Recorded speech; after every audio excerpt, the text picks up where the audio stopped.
Speaksies.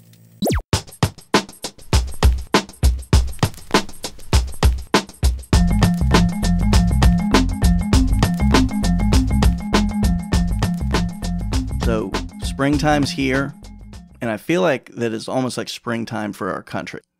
That's very well said. Things seem to be different. You know, we've come together as a country. We did what we had to do. We had to do some shutdowns. Mm-hmm. We had to kind of, make sacrifices. And we've gotten rid of, everyone came together to get rid of what they were fighting against. Mm-hmm. In addition, it looks like we've also beat COVID. I think COVID now, Wait. I thought we were talking about COVID. No. Oh, well, anyway. Okay. But COVID, there's a vaccine that's out. Yeah. And, things are starting to look good and things are opening up.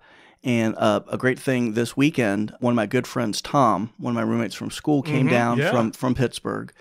His daughter had a soccer tournament in the area. Cool. The Jefferson Cup, which apparently is a real thing. Oh. I don't know anything about soccer, so that he could have told me it was anything, but I saw Right. signs that said the Jefferson Cup. But the cool thing was, as COVID restrictions are loosening up, like we were able to go and watch. So I got That to is nice. How did that feel? Did it feel like you were back to normal a little bit, or a little bit? I have thoughts on the whole back to normal thing, but for the weekend, it was a good time. Got to catch up with my good friend, and something that was very interesting. I'm at that stage of my life that I don't seem to remember a lot of stuff. The farther back you go, it's almost like snapshots in a book. But one of Tom's good friends from high school was in town also, and he was there at the game. He's like, Steve, this is Randy. You guys have met before. Mm-hmm. And you know me as not being very, having a strong memory. But I had a flashback in college. Oh. I was like, I do remember meeting and hanging out with Randy. And it was a very interesting experience. Something else that was interesting, mm-hmm. his daughter, a couple years older than me, got married a little bit younger than I did, or started having children younger than I did. Yeah. So he had a daughter that went to Virginia Tech, and apparently stayed in one of the same apartments we stayed into. Wow. That was frightening because she needs to see an exorcist. Yeah. But it was a strange thing that I got to see. I was like, well, Randy. So did something of interest happen with Randy, or it was just one of those things where you had something about Randy? It was one of those. Well, first of all, I don't spend that much time with people named Randy, so it was really cool to I think when you meet a Randy, generally they seem to stand out, and to meet a younger person named Randy, because we were younger at the time, and I guess technically I still consider myself youngish. Sure. Whether that's true or not is another case, but I got to see Randy, so I got to go out in the sunshine. I got to catch up with my good friend Tom. Got to watch some actual good soccer, and got to see Randy. Now, here's the big question. Mm-hmm. Did Randy remember you? He did. Ooh, okay. And it was he didn't pull a knife on me or anything like that. So he remembered me. It seemed to be in a good way. And then, so that was on Saturday. So Sunday I went back to the tournament and saw Randy again. And I actually did have some more memories about Randy. But I will share those on our new Patreon-only podcast for Speaksies subscribers, Speaksies Uncut. Too hot for the pod. It is too hot for the pod. So there's more just conversations between the two of us that aren't necessarily related to words and phrases. Yeah. So some other things of interest we'll share with you guys on that. Very excited about that. Very excited to find out more about the mysterious Randy. Mysterious Randy, which would be a terrible name for a magician, now that you've said it out loud. That's right, it would. Well, welcome to Origin of Speaksies. My name is Scott. I'm here along with my good friend Steve. And for this episode, we're going to do something a little bit different. So, Steve, I think most people kind of take it for granted that we're going to do the history of a word or idiom, maybe an appearance by Samuel Pepys or some Viscount. But in order for things not to get too monogamous on the show, we're going to do things a little bass-ackwards today. So, excuse me while I kiss this guy, and let's do it. Now, you may have picked up a few things there that didn't sound quite normal with what I just said, maybe a little off. And that's because there were 5 different mistakes in that sentence, or those couple sentences. Mm-hmm. Steve, language is hard. It is. Okay? We took on a language podcast, right? Which I love, but with those last couple of sentences, you may have noticed there were 5 different types of mistakes that I made. Mm-hmm. And I'm not going to ask you to pick them out because that would be unfair. But we had an eggcorn, a malapropism, a mondegreen, a spoonerism, and some good old-fashioned mispronunciations. So the goal of this episode is to talk about the definitions of those 5 terms so that by the end of it, you can, confidently tell the differences between them. And more importantly, you can impress your friends and family by calling out their mistakes for what they actually are. And that's really the goal of this podcast, is to shame. I think so. And you can also use this show as an example, because now just looking at the examples that you've given, I can now quantify all the mistakes I make on this show. So let's start with mispronunciation. And I think that we bring some real authority here. Oh, yeah. But stick around for the second half of the show, as we'll be chatting with the host of the Wheel of Time community show, Kitty Rollo, about common mispronunciations from the Wheel of Time series. And we're going to play a little game, which I think will be fun. So stick around for that.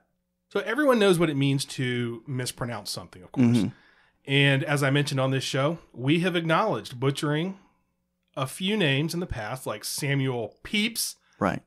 Which in our defense is spelled Pepys. You would have to have that knowledge otherwise. Right. And then Viscount, which I said earlier as Viscount. And again, the thing about pronunciations is, unless somebody calls you out on it, you're just going to say it wrong. There's I've started, ever since we got called out by a listener, I do my best to, Google it and listen to how it's pronounced. But Correct.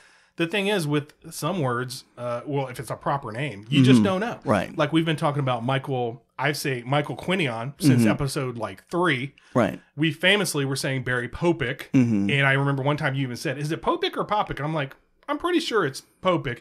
Right. Which, that's the other great thing about pronunciations is you can be really confident and then realize you have no idea why you're confident. It's just because that's the way you've always said it. And we did a good job, I think, of eventually balancing it out by each of us taking our own method of pronouncing the name. Exactly. And it does get embarrassing. It can be really embarrassing, especially when you realize that you've been mispronouncing something for a long time and then somebody mentions it to you and you're like, oh my gosh. I'm how many people have heard this? And I'm going to give you a couple of mine in a second, but do you have any words, Steve, that you know you've mispronounced and you got called out on it? And not trying to be falsely humble. Yeah. There are so many that I don't even know where to begin. I was famous in high school for not knowing how to pronounce Bobby Bonilla. And I would take turns, with a focus on every syllable with a wrong emphasis on it, in addition to making the wrong vowel sound. I mean, it was impressive that I don't even know, like looking at that name now, I don't know how you could do so many versions of it, but I did. Well, it's hard when it's a name that's not in your native language. And that's something we're going to talk about with all of these. But. Right. But it was also something that I should have heard on television shows often. Well, and not to jump ahead too far, but that is one thing that happens with some of these, we call them mistakes, but some of these terms we're going to talk about, which is everyone hears the same thing, but then your brain has to process that and you make sense of what you heard and then you put it out as a word. Right. And especially if it's a word or phrase or song lyric, as we're going to talk about, that is, even if it's in English, even if we hear it in English, if it's a little bit different than the way we're used to talking, the cadence is a little different. Right. So the name is not a name you're as familiar with. Your brain wants to make it into the way that you normally talk. So anyway, we'll talk more about that in a few. Before I mention some of my really embarrassing ones, I do want to also mention some that just annoy me when I hear people mispronounce. Please. And this is not an attack on anybody in particular. Unless it is. So if you hear this and you think Scott's talking about you, he probably is, just to be clear. Yeah. As far as you know, is what I was going to say. But yeah, it's like when we did Cool Beans, a lot of people came out of the woodwork to kind of say, hey, I say cool beans all the time. Were you talking about me? And I said, oh, of course not. But maybe I was. And awesome sauce. Oh, my Lord. And I never should have done that because, and you know what? I'm probably setting myself up here for people to start saying these words to me. But first and foremost, frustrated. Frustrated. Frustrated. No R. Yeah. So that's one that and maybe it's too one of those things that now that I've said that, you'll probably notice it, but it comes up a lot watching like reality TV. Right. And most reality TV shows, the contestants are not picked for their diction or their pronunciation skills. Or being literate. Thank you. And so you do get a lot of, well, I was really frustrated about that. And it's to the point where like my son and I will look at each other and laugh. But then I got shamed because, well, not shamed just, by anybody else, but to myself, because I was thinking about how much I had this old coworker who used to say frustrated all the time.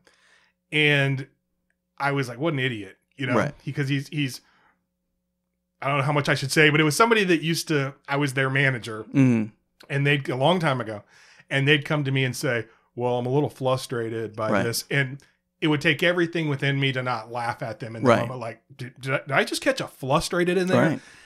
I looked it up today. It is actually a word that's been around for a long time. Interesting. So in this situation, you're kind of the heel. I'm the bad guy. And so, well, I'm not bad because I never laughed at him. I just secretly judged. But then I looked it up. And now it is a word. It's the root word being fluster. You're flustered. You can be frustrated. But it's a word in that it's mutated. It's a combination sort of frustration and flustered. Right. And that's something, again, we're going to talk about how a lot of times words in the dictionary, and that's one thing you'll hear. Well, it's in the dictionary. It's like, remember as a kid, ain't a word. Right. Well, it's in the dictionary. Yeah. It's a pretty good point, actually. Yeah. And Ben Zimmer has some thoughts on this, which we'll get to. Okay. The other one that really annoys me is when people say mischievous. And that's just plain wrong. Okay. I mean, it's mischievous. Okay. And I think I'm definitely guilty of that. You might be guilty of that. And most people, I do think the majority of people say mischievous. And again, here's the thing. Once the majority of speakers start saying something a certain way, it starts to become an accepted pronunciation. I don't like this one, though, because it's just always bothered me. Because it's usually somebody talking about their kid. Oh, that boy's a little mischievous. And just me being, I guess, a snob or something. In my head, I'm just like, oh, come on, it's not mischievous. But anyway, now, this is why I saved mine for last. So now that I've judged everyone, you can hear me. Oh, wait, I got one more. Cachet. Now, cachet is a word. Cachet is a word. All right. But if you have to clear your cookies and things, it's cache. Okay. Or do you say cachet? I actually go back and forth on that. That's one that I find myself, I do a popic popic on. It's cache. So I have, before the show, made sure with all of these, because I don't want to be the big idiot that says I judge people for saying it the wrong way. Do you have one you can help me with? Well, I can try. Okay. I will spell it to you, and it is a term for a picture that moves. It is spelled GIF. The proper way is GIF. GIF. I actually looked at that before the show. Okay, good. Yep. You're on point. You should do a show about words and phrases. Well, I looked up commonly mispronounced words, and GIF is right there as right up at the top. I've always said GIF. A lot of people say GIF. I don't care. This is not one that bothers me at all. But technically, I read that it is GIF. Okay. Now, and you saw it on the internet, so it's true. Yeah, that's right. And listen, don't you dare. You saw it on the internet, me, because especially with this episode, I had to be really careful with where I get my sources on this one. Because this is hard. I'm going to tell everyone listening right now, this is going to be a really fun episode, but you're going to kind of have to put your thinking caps on a little bit, because some of these terms are very close to each other in how they're used. And I think that by the end of the episode, you'll get what they all mean. And I feel very confident, but I did have to. I mean, there were a lot of websites that were looked like Angel Fire pages and stuff, And if you don't get that reference, you're not old. So frustrated, mischievous, cachet. So the reason cachet bothers me is, well, for one, because the actual word cachet means something so different. But when I had this coworker, once again, apparently I just really don't like my coworkers. Yeah. And it all comes out during the show. I know. When you listen to this person no longer works at our company, and I'll probably never see this person again. I'd hear him on the phone. He had a deep booming voice. And so he'd be across the floor, but you'd hear, have you cleared your cache? And it just would drive me nuts. He's trying to help this person on a technical aspect. And it's like, you're making us sound stupid. It's not cache. If he's checking his cache, he's doing something completely different than trying to get the website to come up. So everybody, it's clearing your cache. Your kids are mischievous. And at this point, you may be very frustrated with me. Yeah. But let me tell you something. I've made some humongous mistakes that are more embarrassing than that. Before we get to mine, there are a couple more common ones I wanted to bring up. So I think a lot of people get wrong, and maybe the ones I just said. I think, mischievous is definitely common. Right. Cache is definitely common. Another one, hyperbole instead of hyperbole. That's a tough one. Epitome instead of epitome is a big one. Facade instead of facade. Oh. And I think a lot of these were more prevalent back in the day when people read more. And that's the source of some of my mispronunciations. See, I almost said pronunciations. Yeah, that's because I'm here. But I have the same issue. There's countless words that I will read and I've never heard said out loud. And when I do finally, Viscount, Viscount being an example. And I'm not so upset about that because I live in America. We don't have royalty like that. So, and thank you again, Alan from Australia, for catching all those things years ago. Yeah, Alan gets a little credit for this episode, I think. Yeah. And frankly, like if you read child psychologists, or even like Steven Pinker has talked about this, that it isn't like you should always correct your kids' language. Okay, first and foremost, you should, because that's how they're going to learn. Right.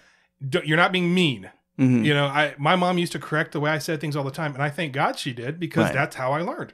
But you should understand your kid's not dumb, or as a person is not dumb for saying Viscount instead of Viscount. Right, especially us. Yeah, especially us. But like kids, when they are responding they're saying a word a certain way, they're learning. The way they learn is through sounding things out with phonics, or as we'll come to see in some of these other terms, they're working out what should my response be here. And sometimes it doesn't make sense, or the way they say it doesn't make sense, but there's no way for them to know it. They're using the tools they have to say what they say. So if you read epitome and then you say epitome, you've done nothing wrong. You're using the tools you have to sound it out. And until somebody goes, it's epitome, or somebody's like, frustrated isn't a word.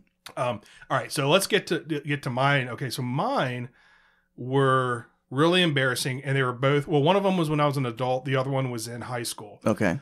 So the high school one, I still kind of cringe when I think about it because I was reading out loud in class, and I actually was the kid that enjoyed that. Shockingly, can I have two turns? And other kids wouldn't want to read. I had an English class where they actually. The other students requested me, this is in 10th grade, to be the one to read. Wow. Because nobody really wanted to read, and literally somebody, I remember Leah Goodrich raised her hand and was like, can Scott read? And that made me feel really good. Until, instead of using the word, so the word is spelled M-I-S-L-E-D. Okay. Misled is the word. Yes. Why did I want to say misled? In my head, that was a different word that I had read since I was a kid. M-I-S-L-E-D. He misled me. So I actually said misled and had to be corrected. And I mean, my face is getting red. You know if you can see it, but was it Leah Goodrich that corrected you? No, she wasn't that good at reading, which is why she wanted me to read. But great person. Hope you're listening right now, Leah. You're awesome. But yeah, so no, it wasn't her. It was. I think there was a little groan there was a little laughter in the room, and I think the teacher just quickly corrected me. The other one was not so long ago when I was at a job that I'm not at now, previous job, and I said the word thesaurus instead of thesaurus. In my head, thesaurus had turned into thesaurus, and this is extra embarrassing because my manager at the time called other people into the room to say, hey, say that again, just to clown me. Oh my gosh. And frankly, like, I think, Steve, you know this about me, and my mom called me on this when I was younger, and it is true. I love making fun of people. I love to dish it out. I'm bad at taking it. Oh, yeah. And I do think, and you and I are both oldest. Yeah. Maybe there's a little bit of that, you know. Yeah. I don't know if you have that. I have that big time. Mm-hmm. So I think I was like I was very embarrassed, Mm-hmm. you know, that I was calling a thesaurus. And I remember my response in the moment was, thesaurus, it sounds like a dinosaur. Mm-hmm. It's thesaurus. Because I was like, it's thesaurus. Right. Check the thesaurus. And then I like looked it up and I was like, Mm-hmm. oh my gosh, I've been saying the wrong word. So when you say this, I tell you what I feel very competitive about. I think this is the most judgmental I've ever seen you in an episode, and that's my strength. You're kind of getting into I'm stepping on your toes. You're getting in my wheelhouse. I was going to say wheelbox. I almost made my own. Right. Well, Eggcorn, perhaps. Ooh. I'm not sure. However, yeah, a word that other people mispronounce that drives me nuts is when people will mispronounce salmon. Yes, I learned, and I think one time, to get into my petty judgmentalness, I was at a business dinner one time with someone I did not care for, and that person then ordered the salmon, and it just cemented in my brain. I was like, I will now use that. That will be a arrow in my quiver to launch at people who do wrong, so I can look down on them. But going back, wow, man, you're really a jerk. Yeah, really I am. A jerk. But looking at that, that's one also that I could see when you make that mistake. It's not really, the first time you make. I mean, this individual was old enough that he should have known by then, but still, at the same time, in that person's defense, it is written salmon. There's really no need for. Yeah, and there is a point where I said, hey, you should correct your kids. But if you, as a parent, aren't correcting your kids grow up saying salmon, it is kind of a jerk move to correct somebody on their pronunciation of anything. Right. So as I'm silent, as I'm here judging everybody, you're doing a good job of it. And you're jumping in. That's great. Just know that if you're listening, none of this applies to you. Whatever you say is fine. If you say salmon, I know it's an artistic choice, and that's okay. But that's one that bugs me. Another one, now that we're doing this, we're just doing it. Let's just do it. Do it. Schedule. Here's the deal. Schedule sounds smarter. It sounds European. And it is. We always think that if something is the British way, it's better. Yeah. As far as language, and that's not true. Yeah. I mean, it's schedule. People say schedule, and that is an outdated way of saying it. But it's okay. That's the beauty of language. If you say schedule, please do not, Yeah, just don't do it in front of Scott. And what you should do is you should call our number and tell us what we're saying wrong. Because, listen, we said at the beginning, we are the leading experts on mispronunciations. Yeah. We lead by example. Right. So I'm going to just say right off the bat, I understand there's a beam in my own eye with this. All right. Now that we've alienated our audience, we're going to move on to the next one, which is malapropisms. So malapropisms is the only one that I knew before starting this, what it meant. And I'm going to go from judging people to saying, I told you so. So I'm just going to get more and more likable as this goes on. I told you about my sort of embarrassing moment of misled instead of misled. I had another moment in high school that instead of being embarrassed about, I'm more proud about, which was we were reading, this was 11th grade, and we were reading the play The Rivals, written by Richard Sheridan back in 1775. And there's a character called Miss Malaprop. Or excuse me, it's Mrs. Malaprop.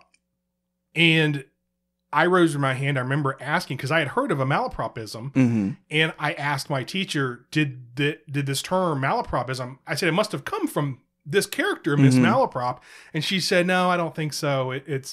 He probably based the character off of malapropism. And that is not correct. It did come from this. So I was debunking my English teacher back in the day. Good for you. Mrs. Bryant, in your face. And now that we have the internet, I can confirm that I was correct. Yeah. You're just burning bridges left and right. I like this episode. Hey, I already got my A in the class. We're moving on. Plus, one time she called me obnoxious. So I'm just proving that point as well. Yeah. So what is a malapropism? It is the mistaken use of a word in place of a similar sounding one, often with unintentionally amusing effect. For example, someone says, dance a flamingo instead of a flamenco, right? A flamenco dance. And here's a couple examples from Mrs. Malaprop.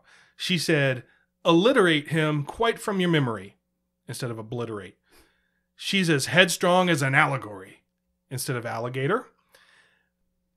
So Mrs. Malaprop is throughout the play, The Rivals, constantly, messing up words, and it's done for comedic purposes. Now, Sheridan wasn't the first writer to use this device for humor. You have to go back to Shakespeare's Much Ado About Nothing, and there's a character named Dogberry, the chief of police. And I remember this character from reading this, and he did the same thing. He used what are now called malapropisms, and they're sometimes called Dogberryisms due to some of the things he said, such as, "Our watch, sir, has indeed comprehended 2 auspicious persons, and we would have them this morning examined before your worship." So he used comprehended instead of apprehended, and auspicious instead of suspicious. So malapropisms happen all the time, and it's generally going to be funny because it's completely the wrong word. And that's key before we get to our next one. Right. Now, I have a few malapropisms that I personally enjoy, and if any come to your head, you let me know. Sure. I have heard on more than one occasion when somebody says they've had to overcome a lot of diversity instead of adversity. Right. That's pretty funny. Yeah. Because it's said in a very serious tone. Right. People don't know the diversity I've had to go through.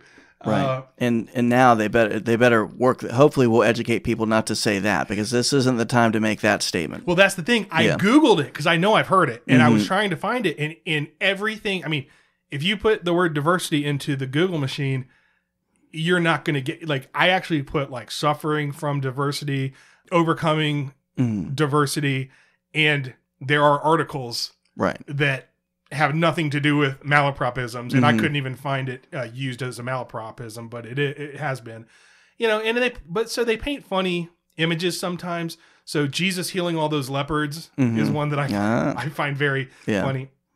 A rolling stone gathers no moths. Yogi Berra was known for malapropisms, and I've never known if he was kind of in on the joke or not. Right. Like, what do you think? I'm also not sure, but the ones that he does are so genius. One of my favorite ones from Yogi Berra that I actually still use, or actually I think through it sometimes, and it's my reasoning for things, is nobody goes there anymore. It's too crowded. That's really good. But at the same time, I've also kind of used that if, that place is blitzed. I'm not going to, who would go there? What's the point of it? So maybe there's a little bit of truth in it, which I think is the thing about a malapropism, is there is, still the truth of the matter sometimes comes through. That is true. I mean, you can usually figure out what someone's trying to say. And some of the stuff he said sounded pretty wise. One of his malapropisms was he said, Texas has a lot of electrical votes as opposed to electoral votes. Yeah. Just a few more that I really like. Well, actually, this quote I'm taking from yourdictionary.com, and they're talking about malapropisms, and one of the examples they give is, Tom is the very pineapple of politeness. Well, that's actually from The Rivals. I remember that one. That's one that Mrs. Malaprop says, is she calls someone the pineapple of or of something, and she means pinnacle. So having one wife is called monotony as opposed to monogamy. And see, that one's kind of funny, right? But monotony is not, I mean, it's funny, like that's a joke. Right. It could be a joke, but it really has nothing to do with monogamy. And the reason I keep pointing out that, like you said, hey, you can still find the truth in these sometimes, and that's true because you can understand what somebody's trying to say. But one of the hallmarks of a malapropism is that it is exactly it is not related to the right word at all. And the reason I keep pointing that out is because our next term is different than that. And this is my favorite. This is an eggcorn. Eggcorn. So Merriam-Webster just added this term in 2015. And here's the definition. A word or phrase that sounds like and is mistakenly used in a seemingly logical or plausible way for another word or phrase, either on its own or as part of a set expression. Let me just real quick to hammer it home, give an example. I'm actually just now thinking of this. Remember when we did dead as a doornail? And I said, dude, I always thought this was dead as a doorknob. And I looked it up online, and a bunch of people, actually more people use dead as a doorknob now than dead as a doornail. I didn't know what either of them meant. Right. This would be an eggcorn because we don't really know what doornails are no longer a thing. Right. But we know what we're trying to say. Mm-hmm. A doorknob is maybe seems like a random thing, but it is something we use every day. Mm-hmm. And it is an inanimate object that you could understand dead as a doorknob.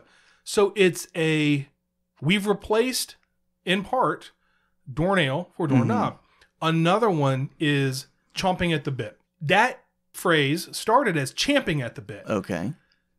And Ben Zimmer points out here in this article I'm about to go to that nobody uses the word champing anymore. Right. Like not since like the 1700s. Yeah. Not until they've heard this episode. Yeah, right. Well, I actually corrected. So I am a dick, actually. Because I corrected that same person that called me out for a thesaurus. Yeah. I called them out, not in public. I came privately and said, because she kept saying chomping at the bit. Or she put it in an email. I said, it's actually champing at the bit. Yeah. Well, actually, I am a jerk there because nobody says champing at the bit anymore. Mm-hmm. And Ben Zimmer in this article sort of says, look, you're going to get the, I guess, pedantic type. I don't think he used that word, but that feel like they have to correct you on, well, it's actually champing at the bit, which is what I was doing. But frankly, this is how language changes. Right. The word champing, which I don't even know what it means, and I didn't really look into it, is not even used anymore. Right. Chomping at the bit makes more sense to us, and it's taken over. That is an eggcorn. So let me go to this article. And the title of the article from Time Magazine is, "This is what eggcorns are and why they're so jaw-droppingly good." It starts off, and by the way, this is written, it's not written by Ben Zimmer, he's just in it. This is written by Katie Steinmetz back in 2015, and she says, "Eggcorns are a special, productive kind of mistake. They are created when someone mix matches the letters in a word or the words in a phrase, but the result still makes sense.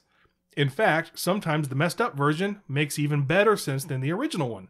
For instance, she just used mix matches instead of mismatches. Oh. That's an eggcorn. Another good eggcorn is when you say to someone, hey, you're being a real trooper. Mm-hmm. Well, let me just ask you. You've heard that. What does that mean to you when you hear that? You're being a good soldier. Yes. And that is how we think of it. But that is not where that started. It used to mean a trooper, as we've talked about before. Mm-hmm. A lot of stuff came from drama and the arts. So you would have an acting troupe. Ah. And TROUPER is how the expression started. You're being a real trooper. So but now we wouldn't think of it that way. We wouldn't think of, oh, you're really pushing through something. You're a real trooper. Yeah. Well, back then it was like the show must go on. I'm in this acting troupe and we're not getting paid, and it's kind of like a podcaster today. You got to be a real trooper. Right. We should change it to like, you're a real podcaster. We could do that. I see that could also be used against us, but I like where your head's at with that. So the name itself is also in itself an eggcorn. The reason it's called an eggcorn is it came from first of all, this name eggcorn didn't even come out until 2003. There was a blog called Language Log, and they were discussing a woman who described an acorn as an eggcorn. And they sort of on this blog were like, hey, this is actually kind of cool. There needs to be a name for this. Because it's not a malapropism or just a mistake. Or you could say it's a malapropism, but it's more than that. Because if you think about it, an acorn is kind of like an egg. It's almost shaped like an egg. It's in the same way that an egg is what a chicken is before they become a chicken, an acorn is what a tree is before it becomes a tree. So even though it's technically a mistake, it actually works. As opposed to if she had called an acorn a rainstorm, that would just be, you use the wrong word. That's malapropism. So I mentioned before how Ben Zimmer, who we love, was quoted in this article saying essentially like, look, you can call people out for using the wrong thing, but frankly, the way language works is it changes. And he gives an example of free rein. So the original version of that phrase is free rein, REIN, which referred to horses with loose reins that allow free motion. The eggcorn is free rein, REIGN, which evokes a ruler who can do whatever he or she might like with their kingdom. So he said, yeah, it is wrong in a sense, but the change is easy to see as almost an improvement. Mm-hmm. Free rein with a G is way better, Right. at least now. I mean, how often do you give your horse a Right. loose rein? Right. It's been a while for me. Yeah, we're old enough that we do get that reference, but right now it doesn't make as much sense. Yep. All right. So real quick recap before we move on. Obviously, we've talked about pronunciations where I alienated all of our listeners. Yeah. And then we talked about malapropisms, which is using the wrong word in a phrase, and it's sort of humorous. And then we talked about eggcorns, which is kind of like a malapropism, but it's actually maybe an improvement, or at least it makes some sense. We're now going to move on to mondegreens. Mondegreens. And I had not heard this one either until I started doing research. What a mondegreen is, essentially, is a misheard lyric. Technically, it could be a poem, but really, a mondegreen we use now for a song that you misheard the lyrics on. Going to phrases.org.uk, they say mondegreens are misheard song lyrics. A fuller explanation of the meaning of the word mondegreen is best shown by retelling how it originated. The American writer Sylvia Wright frequently wrote for Harper's Bazaar. In 1954, she wrote an article for the magazine explaining a misinterpretation of a song lyric, which she had made in her youth. She said, quote, "When I was a child, my mother used to read aloud to me from Percy's Relics, and one of my favorite poems began, as I remember, 'Ye highlands and ye lowlands, oh, where have ye been? They have slain the Earl of Murray and Lady Mondegreen.' The actual words of the ballad, 'The Bonny Earl of Murray,' end with, 'They have slain the Earl of Moray and laid him on the green.' Not Lady Mondegreen, laid him on the green. Lady Mondegreen laid him on the green. So by the time she had written the article talking about, so she wrote an article and she said Lady Mondegreen. Later she realized her mistake, and being a creative writer, as it says here, she went on to coin a term for that form of error. So from there on out, that is a mondegreen. Nobody else had thought of a term for that, and she came up with it. So this is one of the more fun things just in life, is misheard song lyrics. I've got some favorites. Steve, any that come to mind for you? I actually have one that I just uncovered in the last 2 days. I was with my wife, and we were watching something that discussed the song Sugar by Maroon 5. Okay. That the chorus says, "Sugar, yes, please." But we had both heard for years as "Show enough, yes, please." Yes. And we both looked at each other and agreed that we thought it was "Show enough," which I take credit for. Show enough. For watching The Last Dragon with Emperor Show enough. Okay, I've never seen it. Yeah, so I mean, I think if anything, I deserve credit for getting that wrong. But right, it's amazing how something gets in your head, and especially if you're someone from the pre-internet era.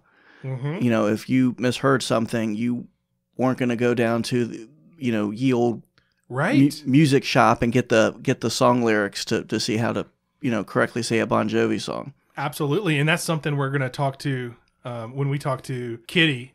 One of the first things I used the internet for was song. It was like song lyrics and Wheel of Time. And we're going to talk about Wheel of Time with her. And we'll talk about the third thing you use the internet for. No, we won't. On Speakeasies Uncut. Available for our Speakeasy supporters on Patreon. That's right.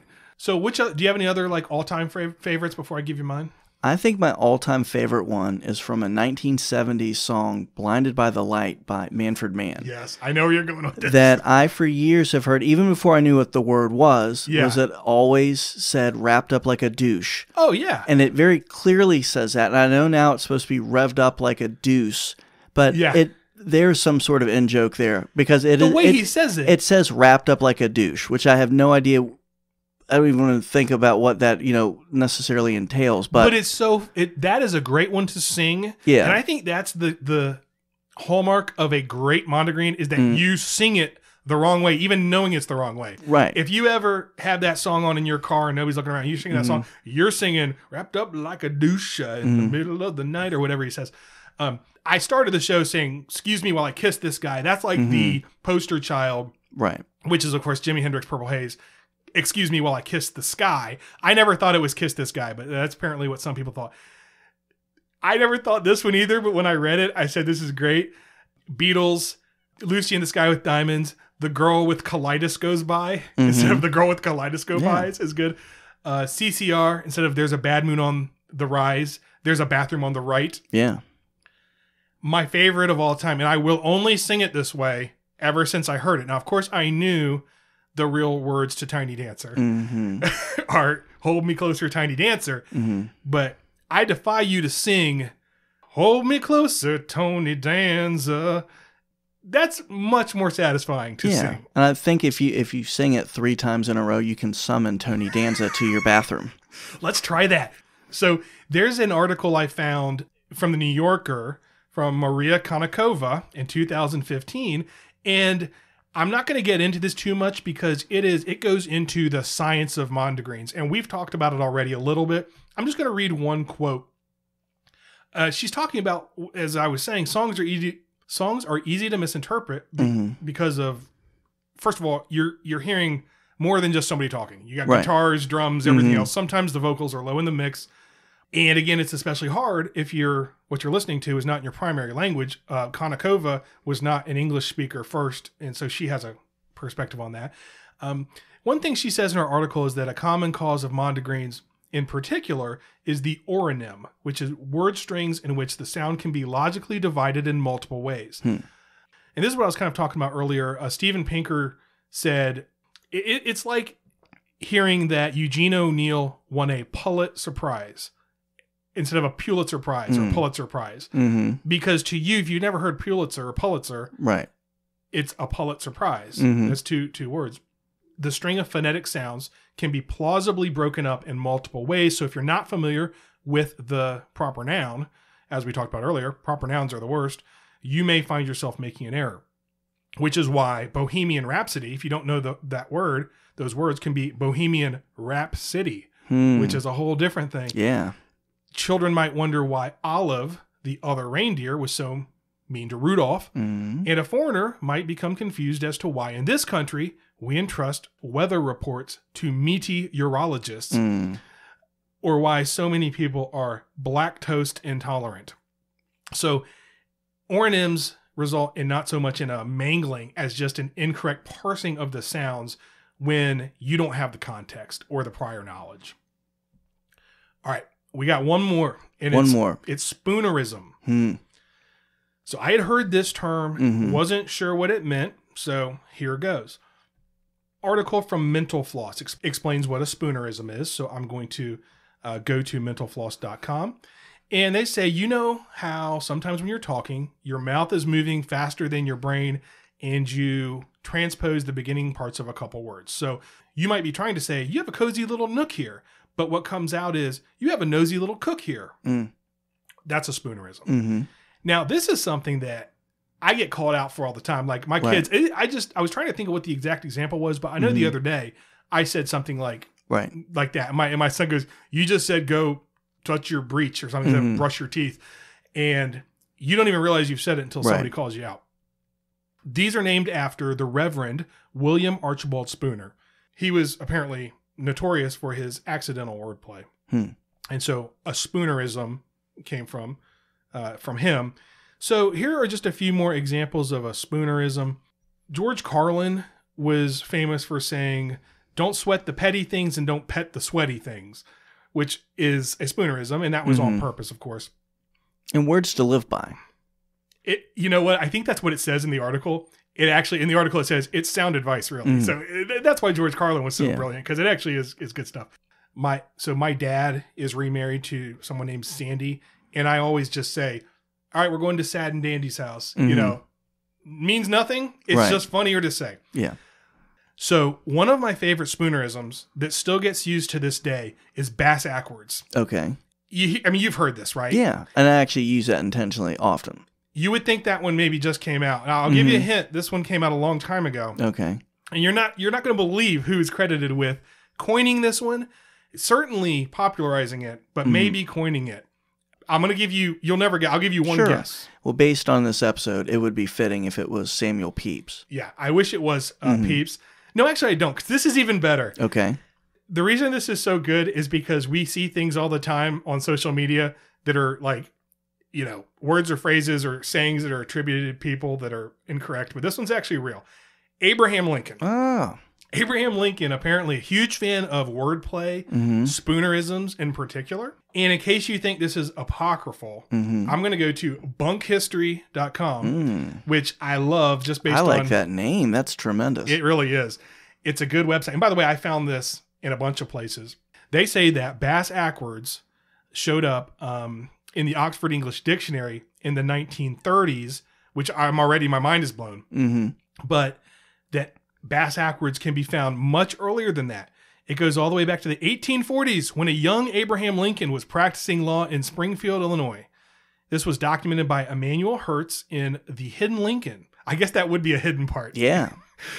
I can't imagine that back in the day, you'd want that to get out. Right. Like right after you memorize the Gettysburg Address, you'd be given one more Lincoln fact to take home. Yeah. 77 years ago, everything was all bass backwards.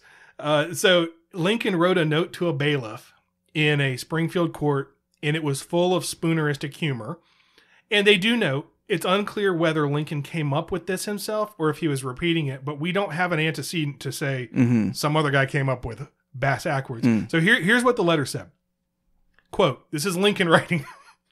Quote, he said he was riding bass backwards on a jassack through a patent cotch on a pair of battle sags stuffed full of bingergread when the animal steered at a scump and the liripstether broke and throwed him in the corner of the kents and broke his pishing foal. Man. So this is real. There's actually a copy of the letter. We have a picture of it. And it was published in 1884 in the Medical Summary. So Abe Lincoln. Good job, Abraham bass Lincoln. backwards. I just can't believe it. Before we end this and we move on to our conversation with Kitty, I want to read off some of my favorite rude spoonerisms. Okay. So, funwithwords.com. This is somewhat Urban Dictionary-y, and they have like a huge disclaimer saying, really, these are very explicit. Be careful. But I'm going to go ahead. So that's your disclaimer here. Okay. I'm not going to say the actual bad words here, but here's some good rude spoonerisms if you ever want to have a little fun. The acrobats displayed some cunning stunts. Sir, you are certainly a shining wit. He fills her soul with hope. I don't know. Here's my favorite. I mean, fills her hole with soap? That one I give a... Sounds like me before I go to the dermatologist, but... Have you seen her sick duck? Mm. He's not a pheasant plucker. Okay, here's my favorite one. It's the tale of two cities. Replace the tale in the cities, and it's the sale of two titties. Mm-hmm. And that's just fun to say. That's good. And you gave us a good excuse to do that. I had to say that one because otherwise you wouldn't have gotten it. It would have been wrong for you not to. So that's it. We went through all of them. I'm going to say that first sentence I said, or those first couple sentences, and let's see if we can find all 5 of the mistakes and categorize them and label them. So all right. What I said was, for this episode, we're going to do something a little different. I think that most people take it for granted, that's an eggcorn, that we're going to do the history of a word or idiom, maybe with an appearance by Samuel Pepys or some Viscount. Okay, mispronunciation. Yep. But I don't want things to get too monogamous. Malapropism. Yes. So we're going to do things a little bass-backwards today. Spoonerism. So, excuse me while I kiss this guy. Wrapped up like a douche. All right, we're going to take a quick break and be right back with Kitty Rallo. Or is it Rollo? Let's find out.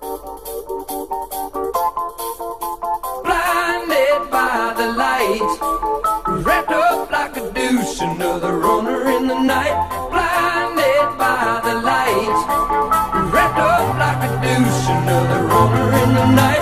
Blinded. Our guest today is Kitty Rallo. Kitty is an actor who recently has been working with Dragonmount.com.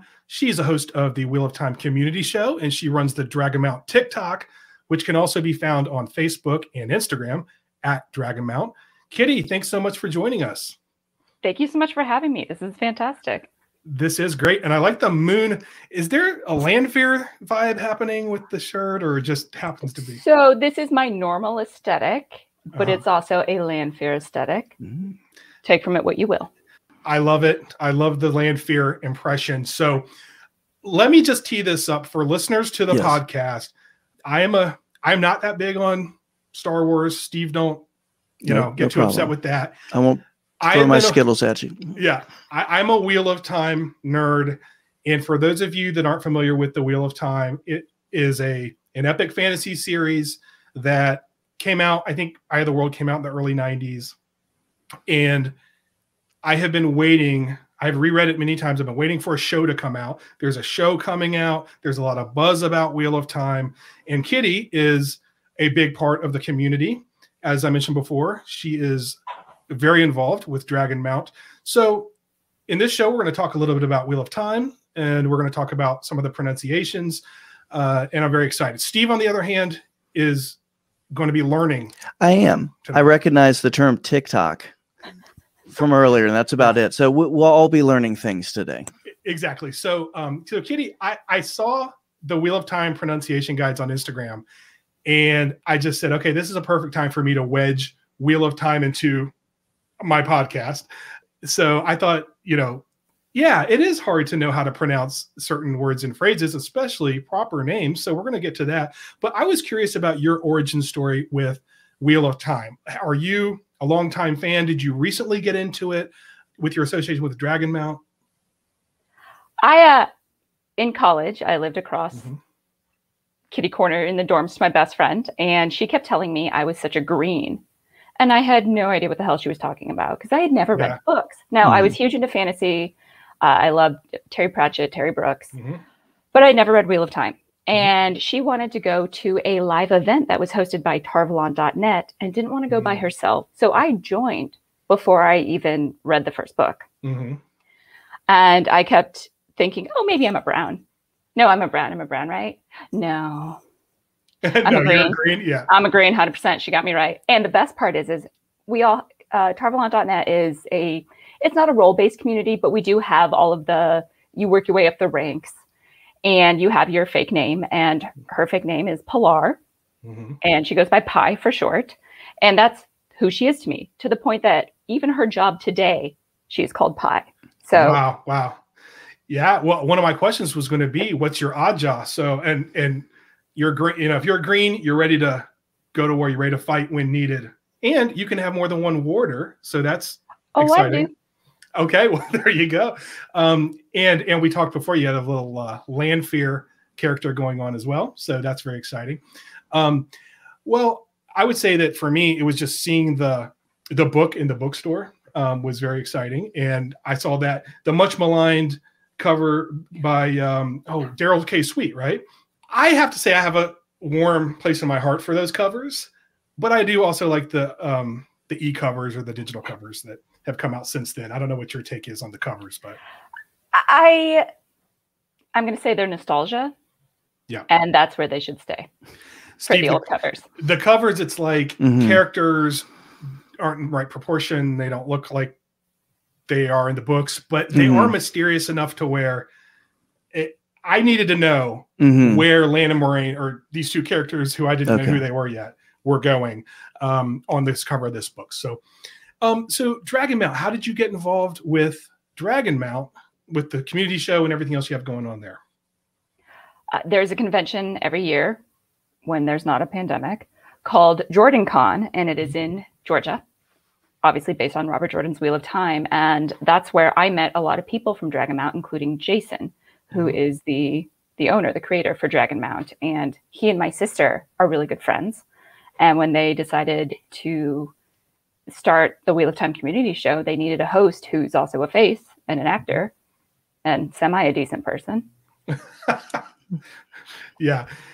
Well, if you go to Dragon Mount now, you're right on the front page. And that's one thing I was wondering, like, I know you're an actor, but were you an actor hired just to sort of do this part, or were you a fan? You've already answered. You actually have been a fan for a while. Oh, yes. I've been a part of this. I really don't know where my life would have been without Wheel of Time communities. Like, my absolute best friends in the world are from these communities, and I meet strangers on the internet. Yeah. Yeah. I was talking to Steve about this, and for me, so earlier in this episode, so we're talking about mispronunciations and other ways that you can mess up words and phrases. And one of them is misheard song lyrics. And I was thinking how one of the two things I did, I guess, in public on the internet, when the internet first came out back in the 90s, was those two things. It was Wheel of Time communities, and it was song lyrics. I'm like, what are they saying in this song? Remember, and you could like finally, well, you're much younger than us. But you don't know that. I said I are ageless. That's right. And that's another great reason that you got picked for this. And by the way, the number one thing Scott looked up was how to fix his wagon. We are that old. That, the internet was there, but that horse isn't going to go without a wagon behind it. Just saying. Right. Exactly. But it was song lyrics, but it was also these Wheel of Time communities. And it was so exciting.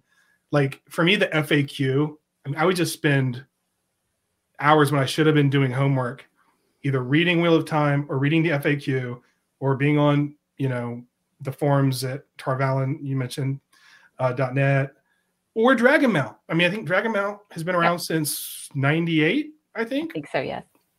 So I was in college during that time. Yeah. But it's such a great community, and I'm really excited about, I guess, the fandom. What has that been like for you? What has been your sort of reception within the fandom so far? If we're talking just the books, it's been great. That's what I love about a book series. Anybody can read it, and you have no idea what the other person's going to be like, but you have that one factor that you have together.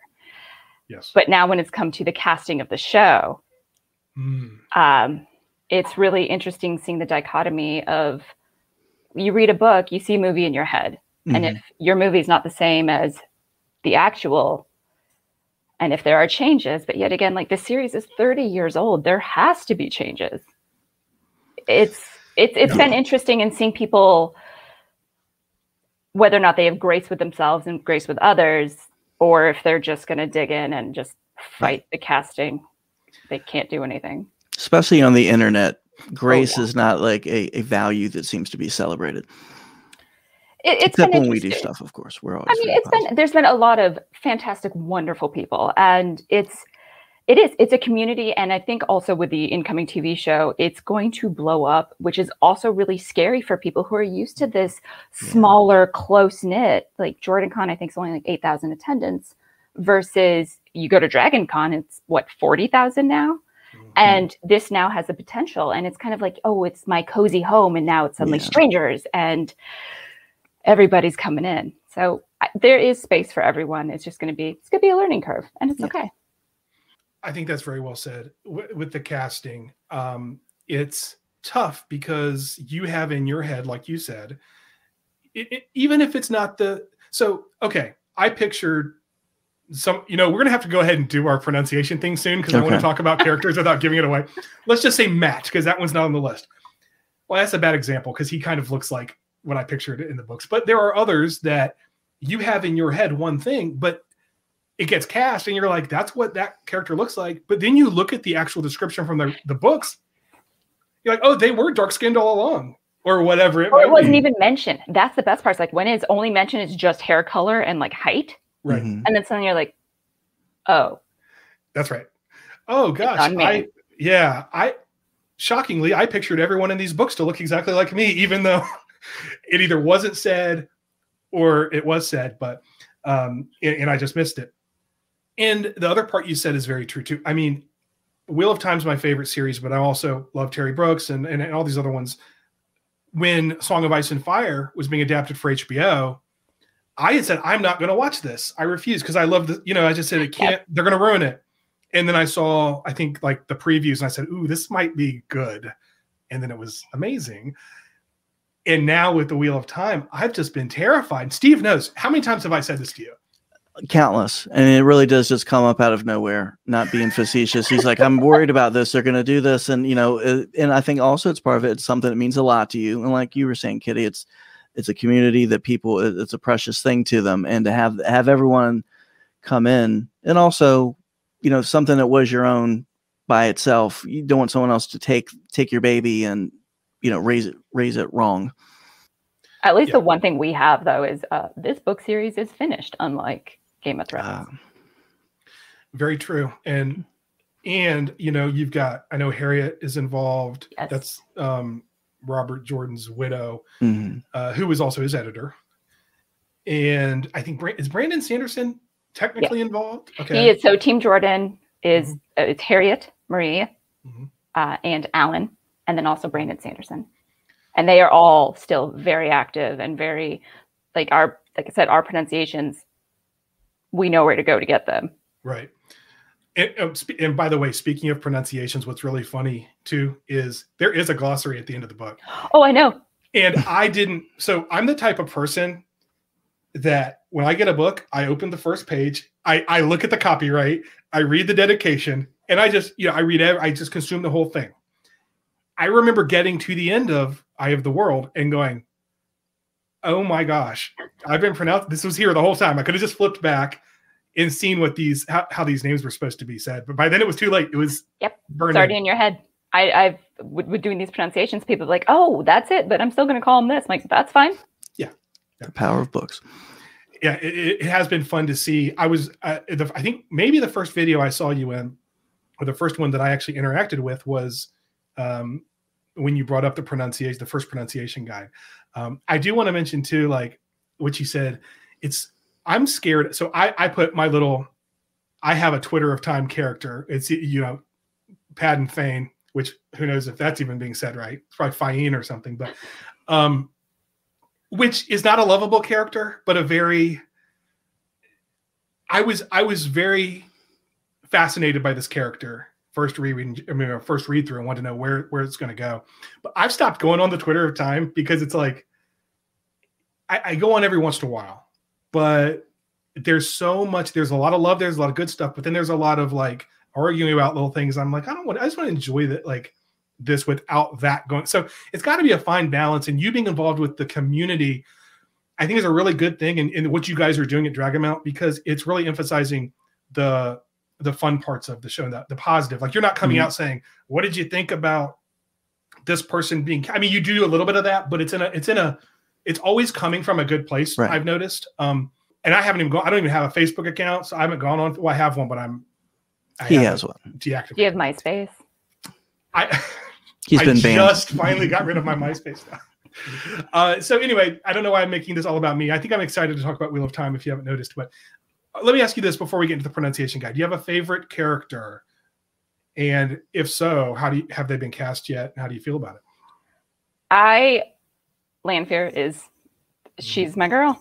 And it's been an interesting journey for me as an actor who is watching a show being made from an American author that even uses American accents from specific parts of the US for specific people in the books.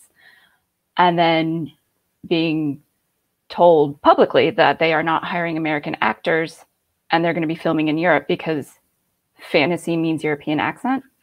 And I mean, and this is all personal. This is not Dragonmount. This is me. This is me, because it really bothers me that like we have this amazing American author who based, I don't want to say some in case they come up later, but like certain groups on like the Texas Southern drawl. Yes. Yes. And then suddenly, no, it's fantasy. Let's make them like sound like elves.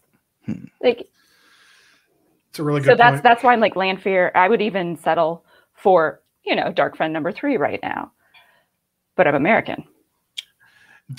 I tell you what, the Lanfear, I saw your Lanfear character after already having seen you do a bunch of other clips. And when I saw the Lanfear, I was like, whoa, she just transformed. I guess that's what actors do. But I was like, that's amazing. That is Lanfear. That is so good. So yeah, it is weird how the British thing seems to be like, that's okay. Now we know that RJ took from Japanese culture very clearly. He took from, like you said, Southern United States very clearly. I mean, he took from all And frankly, he got a lot of acclaim for that. And for women being in power and women being the, spoiler alerts here, but, the only ones that could actually wield the magic of the series, the one power. So hopefully, if you do get cast, I hope it's Dark Friend, because that would be more fun, right? Oh, yes, yes. Or an Eamon Fielder, just, what would be more fun? An actual Dark Friend or just sort of, somebody with an apple cart? I think. Oh, Dark Friend. Dark Friend. You could be like a Copland or a Conger or something. I could just, random woman with a knife around the shadows that's going to potentially stab someone. Something that I could probably do in real life. Yeah, speaking of Pound and Fane, you never know when he's going to get stabby. Okay, so let's go ahead now and do our little, we're going to do, I called it a game earlier. I don't know if it's an exercise. I don't know what it is. I think it's a chance to embarrass me. That's what it is. Everyday life provides me that opportunity, so why not do it here also? Let's do this. I'm ready. All right, so here's what's going to happen. All right. I'm going to ask about some names. I said names and places. It ends up just being names. Characters from the Wheel of Time. I'm going to put them on the screen. We're all going to take turns saying how we would pronounce it. So Steve's never seen Wheel of Time, so he's going to go first. And after he goes and we stop laughing or we're like blown away, I'll say what I think it is. And then also what I used to think it was before seeing the glossary and before seeing, more importantly, the Wheel of Time pronunciation guide from Dragon Mount, social medias. And then Kitty's going to set the record straight with the pronunciation. And you can also laugh and set us straight at the same time if you're still giggling. We won't. I'm used to it. Trust me. Thank you. All right. And I also, by the way, I want to hear, you don't get to get off that easy though, Kitty, because I want you to set us straight, but I also want you to tell us if you remember what you thought it was. Okay. So we are going to start with this one. Now, for those that are just listening, the spelling of this name is Egwene. All right, Steve, what do you think? All right. I think you guys might have said this, which will make it worse if I get it wrong. Egwene. So, okay, we're not laughing. Okay. And so for me, I would say Egwene, but I used to read it as Egwene, and that's all she will ever read to me is Egwene. Egwene. So Kitty, what's the actual pronunciation? You got it right. It's Egwene. Yeah. And Great job, too dude. Called it Egwene. Yeah. Always. Did we say Egwene earlier? I don't think we did. I don't think so. Because we did say one of the characters, and I think we'll see. We'll go back to the tape. Okay. All right. So good job, The Steve. only other word I remember is TikTok and Kitty implying that she could knife somebody if necessary. Well, this is like when I got the guess that Lil right. Mm-hmm. So we have another little game we play on our show where Steve gives different, you know how there's like a million rappers that have Lil in front of it? We do a name that Lil, and I got that amazing, right. And I love it. Yeah, and I'm still looking down on him because of that. It just means I'm hip and cool, right? Okay. Right. All right. I'm on 5. Let's go. All right, here we go. Next one. Steve's 1 for 1. This one is spelled Moiraine.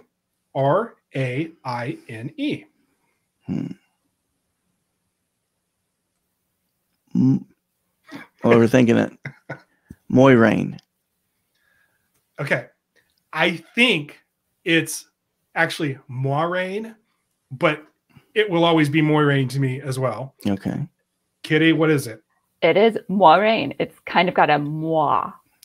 Yes. I was thinking of that, but Kitty, did you also, is it Moiraine to you as well, or did you always know this one? It was Moraine to me because as a science degree, and I was in geological anthropology, some sort of class, and learning about the moraines. It is it's a rock geological term.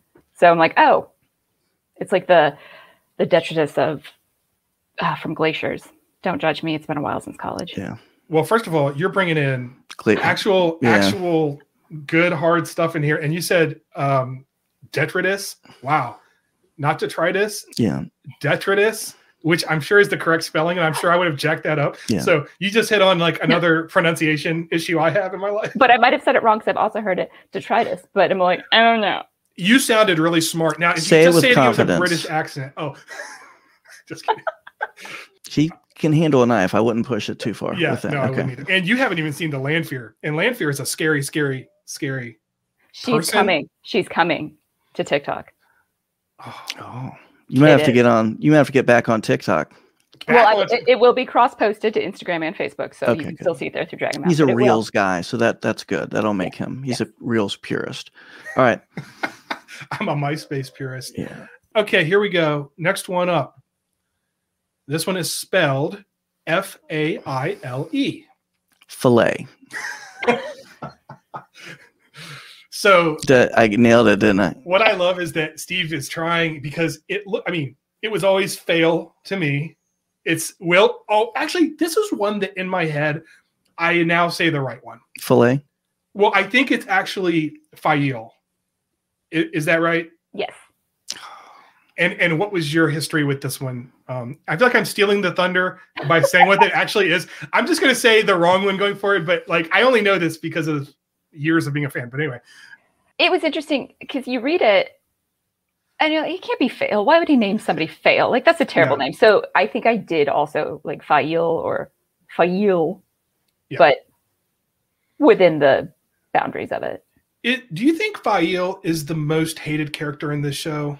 Or in the series? It's interesting because I do believe so.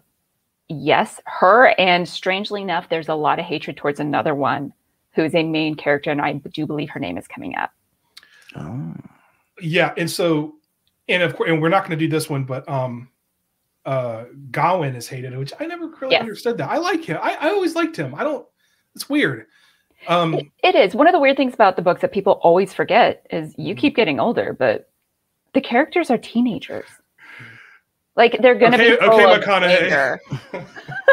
They're going to be full of anger. They're full of all these, I don't want to say hormones. There's not as much sex as there could have been. God, that sounds like I'm complaining. I'm not. People that watch Song of Ice and Fire might be a little disappointed. Yeah. Well, they added those though. They added a lot more sex for the TV show for that. That is true. They did. But I mean, there was definitely more sex, but they added way more. You have to wait till book 6 or 7 for the igloo scene. But anyway, but it's still it's not even, there's no actual they don't description. It's just, fade to black. Yeah, exactly. And what's crazy about that is the fact that Rand was not a monogamous, and there was some definite, there was some potential there. I wonder if they will change that in the show. I don't think they will, but I am hoping that this is another reason the book series is 30 years old. So yes, that seemed, progressive back then, but it's just, polygamy. There's no women that get more than one man in the Wheel of Time. That's what I'm hoping they change. Wait a minute. Well, but the Greens, remember Sugar? They bond, but I think there is. I'm trying to remember which Green it is. Blanking on her name. She's one that I want to say they allude to that she's got multiple partners, but your point is well taken. It's like an illusion versus that's right. Yeah. With these have there's sister wives in the books, but there's no brother husbands. Yeah. Give me some brother husbands. I will take a few. As long as it's not Filet, because he sounds like a bad guy. Steve right now is the voice of everyone that listens to this podcast. It's just probably at least less than 50% that doesn't read Wheel of Time. All right, let's move on. Yeah. The next one, the first one with 2 here. So it's Mazrim. That's the first name. Second name is Taim, or last name. Steve Areno. Mazrim Taim. So I put this in here because I was hoping you would get messed up with Fail and say Mazrim Taim. I actually don't know this one. I say Mazrim Taim also. What is this one? Mazrim Taim. It is Taim. It is Taim. My strategy kind of worked because it got Steve to say it wrong. Thanks. Yeah, you're welcome. This is still one that he's always going to be Mazrim Taim. It's Mazrim Taim. It's just Taim. It's because also your brain does a thing where it's going to give you the most efficient, if you don't know what it is, it's going to give you the most efficient, the thing that most locks into what you think it should say. And why would I look at that and say Taim? I guess unless I read the glossary first, but yeah, Mazrim Taim. All right, so next one. Oh, this is a good one. Yep. I feel like I should be tugging my braid here. Okay. Oh, I should have. Quit distracting me with you. I had to make him take the braid off before we started. All right. I will fold my arms under my ample bosom here, or my breasts, as they say in the show. How much does he say that, though? Real quick before we do this one. It's ridiculous. I have not looked up the amount, but that was, I think, the second TikTok I did for drag amount was just, she's mad when in the books. Oh, that's right. Yeah. Yeah. Okay. NYNAEVE. Okay. Now I'm trying to think of some other things that we've done and kind of put that here in the mix. Nina Eve. Nanina Eve. let's keep going until we get it. Nina Eve. No, Yain Eve. You were getting warm there. Warm, definitely warm. None of those are right. Nana Evie. No, you just sound like Wally. Yeah, I think I'm actually having a stroke now too. I'm going to stop speaking before I black out. All right. This will always be, I have not heard anyone say this one, but in my mind, because you see this and your brain does kind of lock up. It's not Mazrim Tame where it's like, that's Mazrim Tame. I always, in my head, I turned this into Nineveh, which it's not even phonetic, but Nineveh was what I always said. And you can tell us the actual name. It is Nynaeve. Nynaeve. But I always called it Nineve. Nineve was your. Did he say? He didn't say Nynaeve, did he? He came close. He was like Nynaeve. You know what? Like there was a stroke in between. And I'm taking that credit. Thank you. Yeah, there was a stroke in between. Okay, there's one last one. All right, one last one. And this is not a character. This is a group of characters here. And it's AES SEDAI.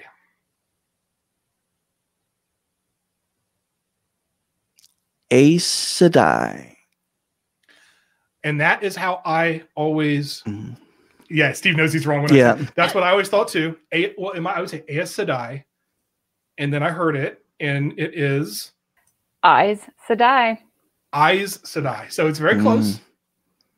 But that messed me up. That was the first one when I saw it. I was like, because this isn't just one character. This is a bit. This term is used a lot, and I will never change it from Aes Sedai. Aes Sedai. That's how I say it in my head. Now that almost sounds to me like a little bit like the authors. Like we want to. Once you think you kind of know what you're doing, I'm gonna put you off a little bit there. No, I think he took all language rules and just tossed them in the air and saw what landed. Like it's like, okay, that should be a diphthong. It's not. Why are we not? Right. Okay, cool. Oh, silent H. That's random.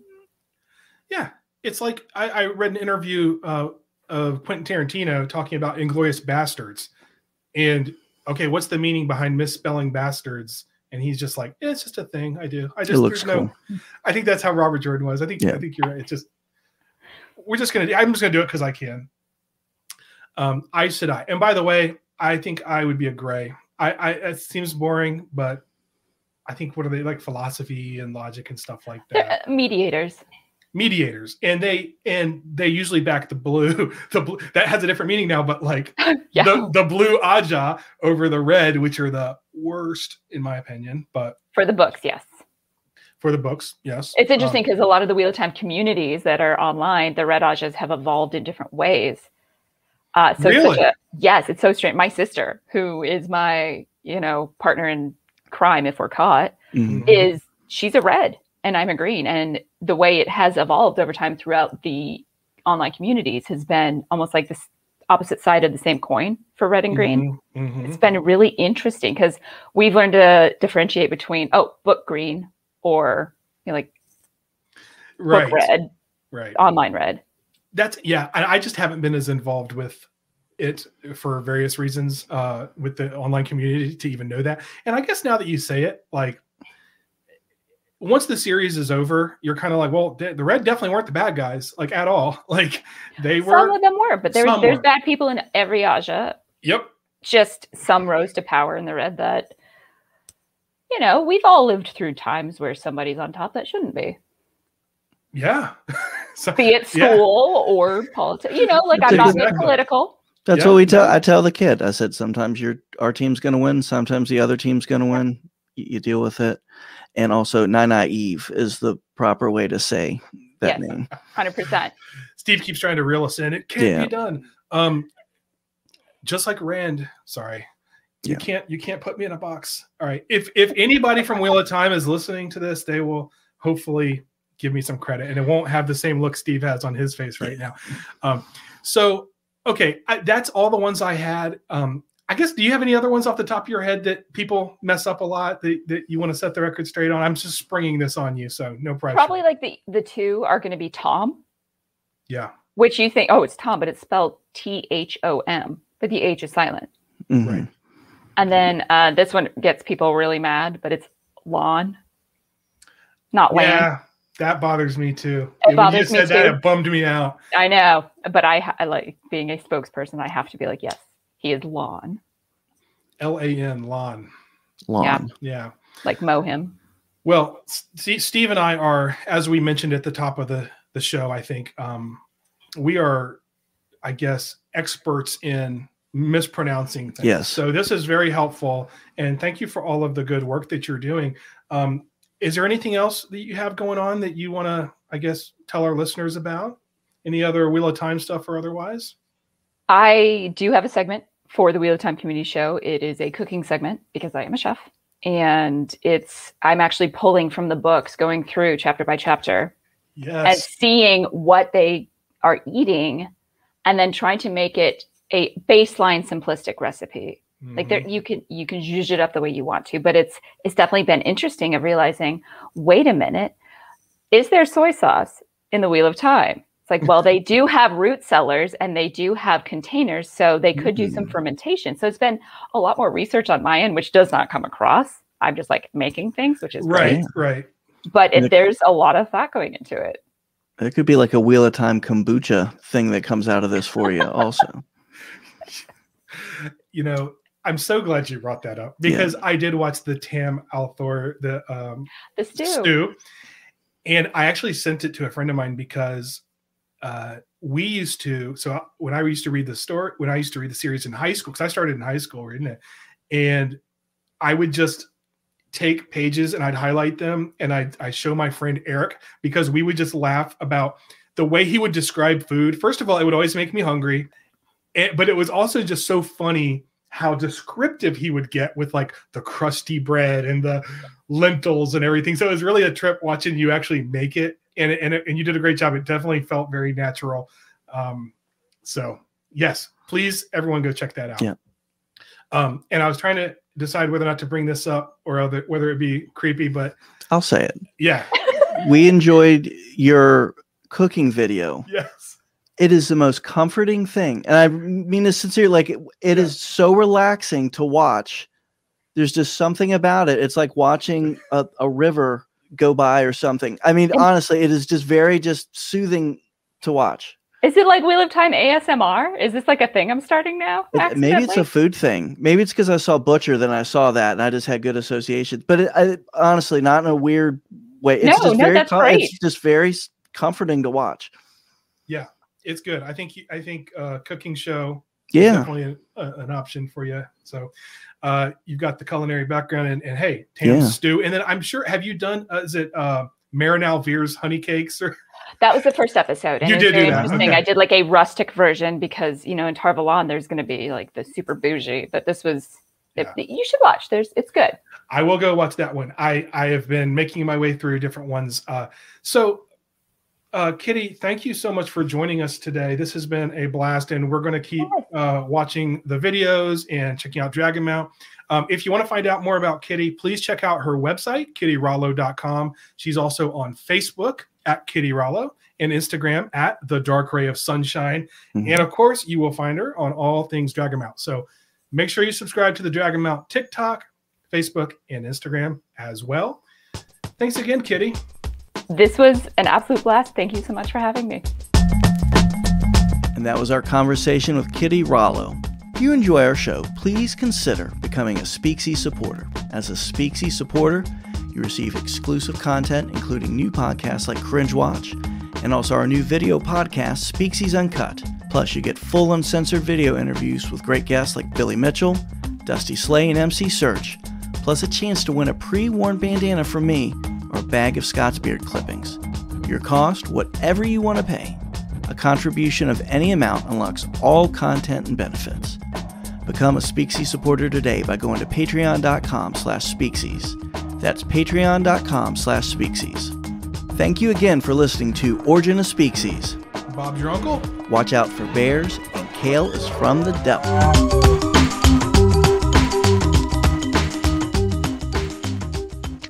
Speaksies.